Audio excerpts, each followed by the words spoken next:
up mga kamarino? Magandang araw sa ating lahat. Itong video na ito para sa mga chef na gusto makapasok dito sa cruise ship mga kamarino. Tatanungin natin si Chef Darwin kung paano siya nakapasok dito at ano yung mga requirements niya o ano yung mga naging experience niya bago siya nakapasok dito sa cruise ship. So ayun. Chef Darwin, shoutout mo muna yung mga gusto mong i-shoutout dyan, mga tropa natin, pamilya natin. Yan. Shoutout lang sa asawa ko dyan sa Pinas, sa pamilya ko. Ingat kayo dyan. Ito, marami kasing nagtatanong Chef Darwin. Ano nga ba ang mga naging experience mo bago ka nakapasok dito? At paano yung ginawa mong pag-apply? Okay. Bale, wala naman talaga sa planong mag-apply sa barko kaso yun nga. Naghahanap lang ako ng overseas. So, luckily nakita ko siya sa Facebook na may applyan to si Magsaysay, job fair pa. So, trinay ko lang, nag-email ako doon. And then, siguro after 3 days, nag-reply kagad sila sa email. Yun, pinuntahan ko lang. Tapos yun, direct na, pumasok ako sa interview. Tapos yun, requirements. Yun lang. Dire-diretso na yun, Chef. Oo, dire-diretso na yung requirements na kagad. Bali, kailangan mo ng Seaman's Book doon, di ba? Actually, yung doon andala ko lang ng passport eh. Passport wala pa talaga kasi mas mo kahit ano. Wala kasi ako hindi eh. So, ibig sabihin nun, Natsambahan lang talaga. wala kang Seaman's Book pero na-hired ka pa rin. Oo, na-hire. Pwede pala yun, Chef, no? Pwede. Basta Basta- passport ka lang okay. Basta may experience ka, no? Experience, yeah. Experience.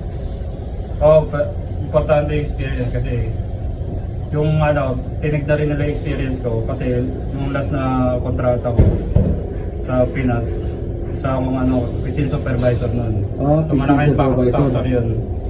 So kung mas kung nagtrabaho din kayo sa sa 5-star restaurant, mas maganda. Mas maganda, no? Mas maganda. Pero kahit na kitchen supervisor pala, pwede na, Oo. pwede nang Hindi, i-apply. actually, basta experience na kahit hindi naman 5-star restaurant eh. Basta may ma-experience na kayo at magustuhan kayo, papasok kayo. Kasi ako, hindi rin naman ako tapos ng college. Oo, okay. Hindi ako tapos ng college. Nadaan lang talaga sa experience. So, ibig sabihin pala niyan, Chef, kahit na hindi ka galing ng 5-star hotel, may chance pa rin. Depende na lang sa pagsagot mo sa interview siguro, no? Oo naman. Magaling ka siguro sa sa interview, kaya nakapasa ka, no? Hindi lang, lang. Talagang swerte lang talaga. Minsan talaga, swerte yan din, no? Oo, swerte lang talaga. Lakasan na lang doon. So, ayun na lang, Chef, ano na lang mga may advice mo sa mga gustong mag-apply na bilang chef dito sa cruise ship? Kasi maraming nagtatanong eh. Ang daming nag-message sa akin, ang daming nagtatanong. Hindi ko sila gaano masagot kasi syempre iba naman yung department natin. Pero eto, si Chef Darwin, eto siya yung makakasagot. Siya yung mag-a-advise sa atin sa mga gustong makapagtrabaho dito sa cruise ship. Eto, pakinggan natin yung advice ni Chef Darwin. Ang advice ko lang, try lang ang try. Kasi minsan talaga, kailangan natin tanggapin. Pero huwag kayong mawawala ng pag-asa syempre. Try lang kayo ng try, kagaya ko, sinerte lang talaga ako. Unang apply ko yun, talagang sinerte kagad ako. Kasi wala naman talaga akong balak mag-apply sa barko. At talagang na-applyan ko land base. So nakita ko lang to So malay nyo, kagaya ko rin kayo na certain din. Try lang ng try, huwag lang mawawala ng pag-asa. Maraming salamat, Chef Darwin, sa napakagandang advice mo sa mga aspiring seafarers natin. Mga kamarino, yan.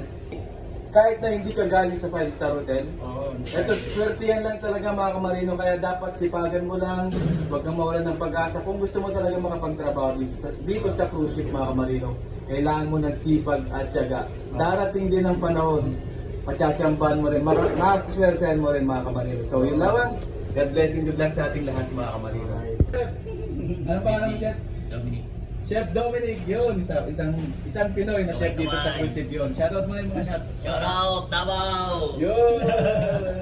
Alright! Yan, pangalan mo, Chef? Sherwin! Chef Sherwin from Davao, yun.